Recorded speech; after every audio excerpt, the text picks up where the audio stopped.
Yo, what is going on, guys? So on today's episode, we are going to be talking about no-fault divorce and if it is coming to an end. So unless you guys have been living under a rock, it is no secret that women absolutely love no-fault divorce because it means that they can leave you at any given point in time simply because they feel like it, and then they can go on to take your assets, your kids, and things like this. Well, apparently, there might be an end in sight with this new bill that is being put forward, Bill 732. And apparently the women are not happy about it. So we're going to be taking a look at this video and seeing exactly what this is all about. Let's jump right in.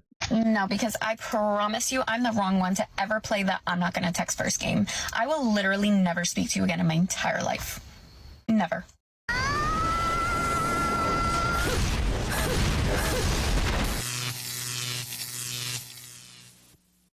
Welcome to The Wall. In today's video, we'll be talking about divorce, how the Republicans with Bill 732 want to change the rules of the game for women. We'll also look at how one woman claims women fare better in divorce, something that apparently no one noticed until now. We'll dive into the heartbreaking story of a man who reveals the true cost of divorce. Your support is super important to us. Give us a like and subscribe to the channel. We're aiming for 150,000 subscribers before the end of the year. Share your experiences and advice in the comments. That's what helps this community grow. Turn on notifications so you don't miss any videos. Now, let's get started. As someone who shares about their divorce online, I have thousands and thousands of comments and DMs from men and women who are either getting divorced or post-divorce. And something that I think is really interesting as a pattern about the difference between men and women post-divorce is that while divorce sucks for everybody, generally, women come out of divorce and their lives are on an upswing. They're more fulfilled. They're happier, they're calmer, their homes are peaceful. They're doing things that are for them versus for someone else. Yeah, guys, because Lord forbid, right, you as a wife, you actually put somebody, for example, your family or your husband above yourself. Now, I don't know where the hell this woman has been, okay? But of course, things are better for women after divorce. They are the ones who are walking away with your possessions. They are walking away with equity. They are walking away with children, with houses, and so on.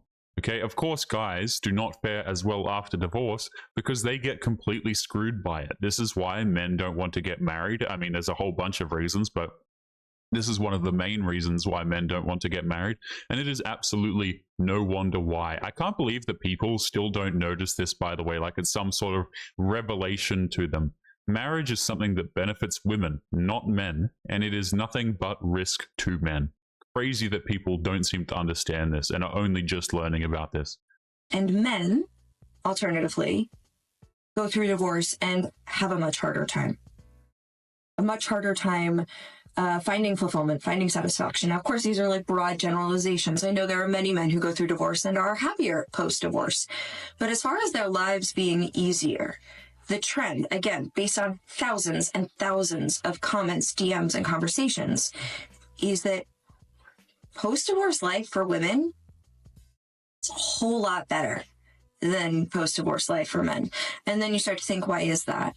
And while I know why that is for myself, I think the realization is that post-divorce, men realize how much work women were doing for them, how much thought went into making their lives easier. Holy hell, this woman is delusional, right? This is crazy. So apparently men are having a rougher time after divorce, not because they lose everything, not because they're losing their houses, not because they're losing their children, not because they're losing their resources to women who did nothing to earn it whatsoever because they have quote unquote become accustomed to that particular lifestyle. None of these things are true. The reason apparently why men are having a rougher time after divorce is none of that. It is because they have to do things for themselves now. What on earth is this? This logic is absolutely insane to me. You know what? I think a lot of guys are struggling more after divorce because they've been completely financially screwed. But this woman slipped in a little detail there, which is that the men were happier. Very strange how that works. It's almost like they got rid of the woman, like the woman's gone, she left him. His stress levels have significantly decreased, despite the fact that his life has gotten a lot harder because now he has to pay money to a woman or give stuff to her that he has no business giving to her. This woman is delusional. Let's wind it back and let's continue. How much thought went into making their lives easier? And What, like none? once women are free from marriage and free from past their divorce, all that energy that they spend putting into supporting their man goes towards supporting themselves. What energy? You're the one that left. I mean, what is this, guys? Like, it's so crazy to me. I did everything in the relationship. It was so difficult. Meanwhile, dudes are out here paying all the bills, and these women oftentimes can't be bothered to put together a dinner. It's crazy to me, guys. Like, women, the gaslighting is absolutely insane here. These women are leaving their husbands because they want to return to the streets and they want to get money for doing it. Nothing more, nothing less. But of course, guys, it's because women are putting in all their effort for their families and their husbands. No, because if they were doing that, then the relationship would stay together. The marriage would stay together. If you actually prioritized your husband and the relationship, you would still have it. Crazy how that works. And making themselves fulfilled and doing things that make their own lives easier and happier and safer. So while, of course, there are wonderful men out there and there are men who come out of divorce and they are living that more fulfilled life, it's really, really hard for me to ignore that pattern. Hey, bro. What? Oh, my God! If I were to take every man who is alone and finance 50% of his life so he could seek his happiness, I bet the vast majority, if not all, would be happy. The divorce rate in this country is around 80% initiated by women, and 50% of marriages end in divorce. Great. What, you know, aren't you so excited to sign up for marriage? Now, guys, I have never been married, okay? I never intend to get married. I think it's an absolute scam. But those statistics are really damning, you know? So I think it's 70 to 80% of divorces are initiated by women. It goes up higher if the woman is quote unquote college educated. I think we all know what educated means nowadays, right? But it goes as high as 90% of them are initiated by women. And 50% of the marriages are ending in divorce. I don't know about you guys, but if I was a betting man, which, you know, I'm not a gambler, okay? I'm not someone who likes to bet really. But if I was a betting man, I would not be placing any of my funds on that particular gamble right there, because those are some terrible, terrible odds to want to get yourself into, especially when you have so much to lose as well. Now, you might get into a marriage because you might think that you have nothing to lose. I mean, guys, you start making a bit of money, you guys have kids together. There's all, you know, something to lose is always on the horizon. I cannot recommend that men get married, even if they are not, you know, in a great financial position. It's a terrible idea. Nothing but risk for men. Divorces almost always happen on average after 7 to 8 years, which is the same average time it takes to pay off most mortgages in this country. Wow, Do you think that's a coincidence? What a coincidence. Of course not. Many women can rebuild their lives because most leave a marriage without debts. The man, on the other hand, is left with half of his assets gone, having to pay child support, often needing to rent a new place, and in the worst cases, also paying alimony. How on earth are you supposed to get ahead like that? Think about how easy it is to lose 50% of everything, including your 401k and investments, and then have to live on 70% of what you earn. How easy do you think life is after that? Watch the next video, where a man clearly breaks this down. How much divorce cost him and how he sees life afterward. Oh, how much did my divorce cost me? Well, this is a fantastic question. There's direct and there's indirect costs. Direct costs, I lost $106,000 out of my 401k retirement plan I spent 20 years contributing to. I also lost half the equity in the home, stocks, bonds, mutual funds, cash, and savings that I also spent 20 years contributing to. Let me just say this as well. I think a lot of guys are really nice about this, okay? But when the guys say, oh, I lost 50% of equity in the house, right? I very much doubt that the woman actually, like, no shot these women are contributing 50% to the mortgage. I'm sorry, but I don't believe it. I really do not. You mean to tell me that these women are out here essentially providing for men? No. So you as a guy, here's what usually happens. You as the man, you're paying most, if not all of the mortgage. You probably came up with most, if not all of the house deposit to get said mortgage. And then she takes half of it. Right? It's not like, oh, you guys most typically made an equal input and then so she gets 50% of the equity. No. That's not what's happening here. Let's be real about it. What's happening is women are obtaining equity they have no business obtaining. Absolutely no business whatsoever. I also lost half of all the non-liquid assets like furniture, household goods, electronics, cars. Keep in mind, I paid for all of these. What a shocker. What did I just say, by the way, guys? He paid for all of this stuff, but he still lost half of it. Isn't that interesting? And this is in addition to financially supporting her and her/our daughter for 17 years, which is many hundreds of thousands of dollars. I'm now broke, live in a 2-bedroom apartment, and have a negative net worth for the first time since I was, 25. Indirect costs: my job, my sobriety, my self-worth, my masculinity, my hope for the future, my ability to trust women again, my belief in God, my pride, my motivation, my physical health. I don't know, let's just say everything. Now, how do you think life will go after that? Marriage is a contract where only the woman benefits. A contract where every man who signs it knows he is gambling his entire future. It's a contract where one party is always favored, can walk away whenever they want, and still come out rewarded. Many men dream of building a home, and it's devastating when you give 20 years of your life and everything is taken from you. That's why I've always said, a man who gets back on his feet after a divorce deserves my respect. Most men don't have a support system. Many don't even have friends. For men, family doesn't come to the rescue. Many, when they're kicked out of their home, end up in rundown motels because there isn't a single person there for them. Of course this happens. I've said this many times on the channel, but it's not like men and women are very different. You as a woman, not only can you just leave these situations and take a bucket load of resources with you and be totally fine, which, by the way, usually you didn't even earn. You can go out there and do that, and then you also have a support network. When dudes go through this, I totally agree with the wall here, which is that nobody cares, right? You're a dude, you lose everything. I mean, you might have a couple of friends, I guess, that, like, you know, you could talk to about it, but at the end of the day, nobody really gives a damn. Nobody's coming to save you. Nobody's coming to pay your bills. You can't exactly usually set up your life too well anywhere else. You have to really start from scratch. And I don't mean the women's definition of start from scratch, where they still have all of these social resources. I mean genuinely from nothing. And nobody wants to talk about that. We completely ignore this, you know, and people go, oh, men just need to communicate more. And that's why the, you know, the unaliving rates are so high. That's why men suffer from mental illness. It's because they don't communicate. The thing is, even if men do communicate or they go through these horrible things, nobody cares, right? And that's just the way it is. Nobody cares. That's why men don't talk about it. That's why men, you know, just pick it up and keep moving on, because they realize that nobody's coming to save them. Now, that sounds like a very sad thing, guys, but I think there is a certain liberation in that, in understanding that you can't rely on other people. And so you need to develop yourself and become competent, I think is a great way to look at it. But it doesn't change the fact that nobody gives a damn, you know? Top of that, they can't even take solace in spending time with their kids because they're taken away too. Why do you think so many turn to alcohol or other vices to numb their pain?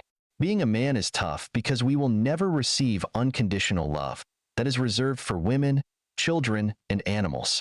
If a man doesn't bring value, no one cares about him. That's why you should always focus on yourself. A man who becomes high value can choose his future, making decisions from a position of strength, not scarcity, whether to marry or not. And if you do marry, never do it without a prenuptial agreement. Okay, I'm going to have to pause it here because I always see this point being made on channels. Guys, prenups are not an effective protection, or at least they are not effective enough. Prenups get thrown out all of the time. They get voided all of the time. I personally would not risk half of everything, you know, my sanity included in that particular risk, without, like, I wouldn't even risk it with a prenup. The reason being is because, like I just said, they get thrown out all of the damn time. The woman just has to claim that she signed it under duress, right? It was, you know, she was socially forced to, or some, you know, some vague terminology like that. And that crap can get thrown out very damn easily. I don't think that men should be risking their entire futures on something that can be so easily thrown out of a courtroom. Now, if you want to do that, again, that's up to you. Do I think it's a good idea? No. Do I think it's fine to do if you have a prenup? No, I don't. I think it's still a very, very bad idea. Thankfully, the laws are starting to change. Check out the new proposed legislation in the next video. Well, it certainly didn't take long for bills impacting marriage, divorce, and annulment to start rolling in for the 2025 legislative. Oh, you can tell she's not happy. You can already tell she's like, man, this is so oppressive. I can't just walk away with all of his crap. This is ridiculous. Let's jump in. I mean, I hope I'm proved wrong, but she just sounds like she's not going to be very happy about this. Session. So we have Texas coming in, which we know is, you know, one of the most conservative states. One of their conservative lawmakers filed 2 bills regarding marriage, divorce, and annulment for the 2025 legislative session. This is from Lone Star Live. From that website, and it was published November 14th. So the latest, and I'm going to read it because I don't know all this stuff, but 2 pieces of legislation submitted. One is House Bill 732, which would repeal a section of the Texas Family Code that allows marriages to be annulled on the grounds of impotency. So currently it allows for an annulment specifically if either party was permanently impotent at the time of marriage, the other did not know their spouse was impotent, and they had not voluntarily cohabited since finding out. So if passed, House Bill 732 would apply only to marriage annulment requests filed on or before September 1st of 2025. So that is in process. The other bill in Texas is House Bill 931, which would make Texas one of 4 states that allow covenant marriage, and they have covenant marriage in quotes. That type of arrangement is tied to conservative Christianity and emphasizes marriage being for life, although divorce is still legally available. Yeah, okay. I'm not really hearing anything that is to jump up and down and be excited about. You know, again, guys, lots of these legislations, they really kind of, what's the word, prance around the issue, I guess, here, which is that women are walking away from marriages simply because they feel like it, and they're taking the damn house with them. It's ridiculous, guys. It's a complete and utter scam. I don't think a lot of these legislations really answer this directly enough, personally, but we'll see how it goes. Let's see what the next one is. So some notable political figures that have entered into covenant marriages, we'll see if any of these names sound familiar to you. U.S. House Speaker Mike Johnson, and former Arkansas Governor Mike Huckabee. Advocates say it promotes traditional family values, which again is a phrase that was all over the original full text of the Project 2025 document, all 922 pages. And it encourages couples to solve marital problems. If you're not willing to solve marital problems, then why did you marry that person in the first place? If your plan wasn't to spend your life with them, why get married to them at all? If that wasn't your objective, then what was it? Here's the thing. I've always believed that both men and women should be free to leave a relationship whenever they want. I don't see the logic in keeping someone by your side who doesn't want to be with you. However, I don't believe in rewarding someone for breaking a commitment. If you don't want to be with me anymore, that's fine. But with a divorce, you should give up 80% of everything, and the children should stay with the more capable and financially stable parent. It's that simple. Just by the way, guys, you know what's going to happen, right? If the person bringing forward the divorce has to suffer as a consequence financially, I think the women are just going to up the crazy scale until the husband is forced to divorce him, if that makes sense. Like, if you have a situation where the person initiating the divorce doesn't benefit, in fact, they're punished for doing it, women will essentially just make men's lives completely unlivable until the dude pushes for a divorce, and then she doesn't face those financial consequences. So let me just be clear about what's being presented here. If I understand it correctly, somebody can also leave a comment down below if I'm not, which is also quite likely. But as far as I'm understanding this particular video, what's happening here is a second form of marriage is being offered, which is more conservative, which basically means that it has stricter restrictions, I guess you would say, on whether or not divorce can actually happen. Okay, so it's going to be harder, if not impossible, to leave simply because you feel like it, and you actually have to provide a reason, is going to be my generous way of construing that. Do I think this is a good solution? No, not really. I mean, I think this just has to be tackled head on and not pranced around, because what's going to happen is the women are just going to, try and bully dudes into marrying them the new fashion way, that is, which is the way in which she can scam you when she decides to leave you. She's going to say, what women are collectively going to do is they're going to try and say that this form of marriage is completely oppressive to them, right? And if you do this, then you're not a real man and you don't like women, and so on and so forth. If you want to leave, then leave, but don't touch what has been built over the years, the other spouse's stability, just to take a piece of it for yourself and start a new life with someone else, funded by your ex-husband. Just by the way, I don't even think the women should get 20%. Like, like 50-50 is too much. Let's just give them 20%. No. If you leave the marriage, you should not get the benefit of still being with the person. This is so damn delusional to me, man. Imagine if dudes were out here, and this is the point that I've made quite often recently. Imagine if dudes were getting divorces and they were like, you know what?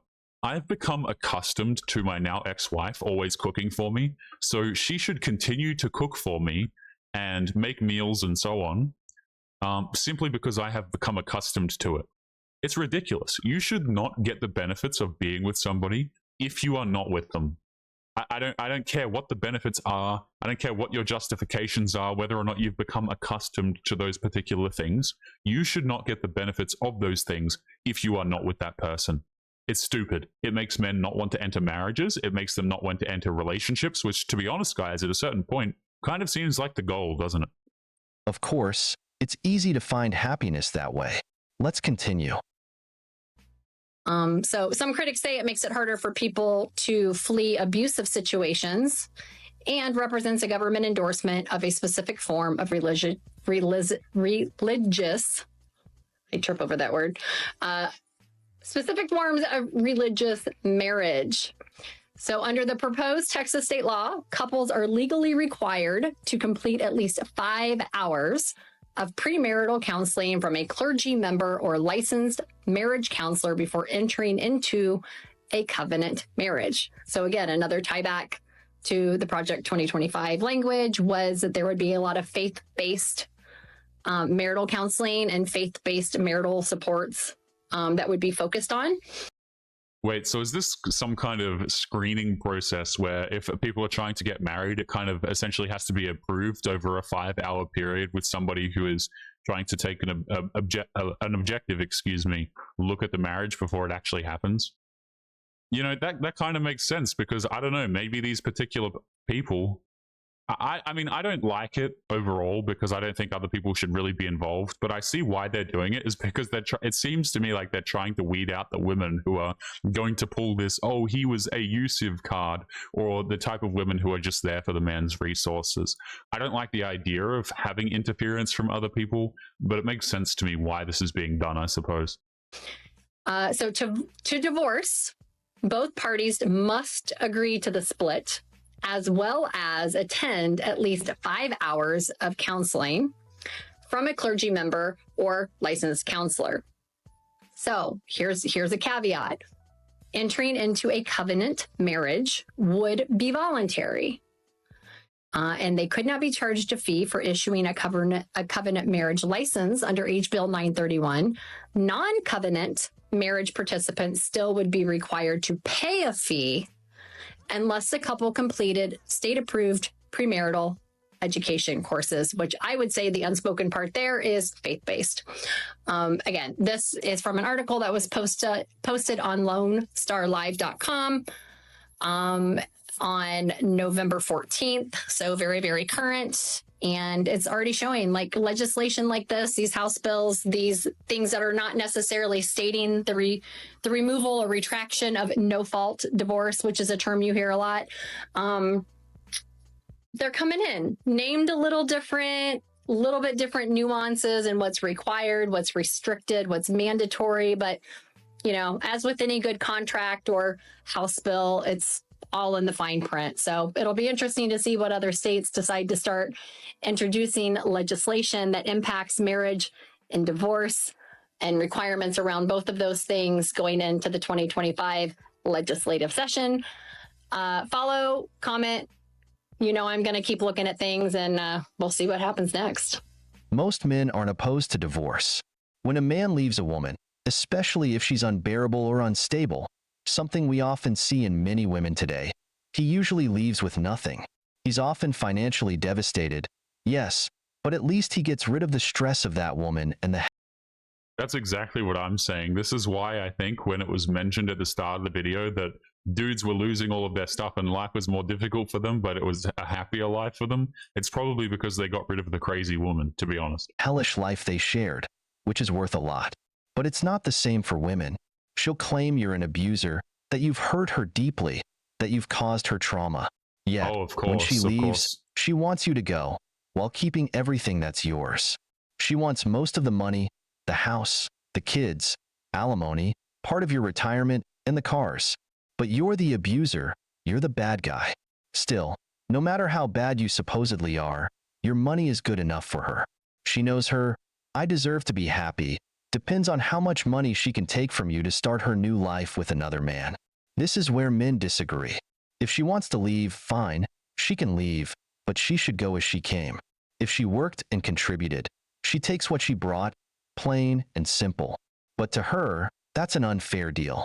When she's leaving just because she got bored, or like in 43% of divorces initiated by women at 50, when the man is about to retire. Yet, somehow, we men are always the abusers. I went to divorce court today. I was very nervous, but I did well because I didn't have to talk. I only sat there. My attorney spoke so for me. exciting. My soon-to-be ex-husband didn't look so well.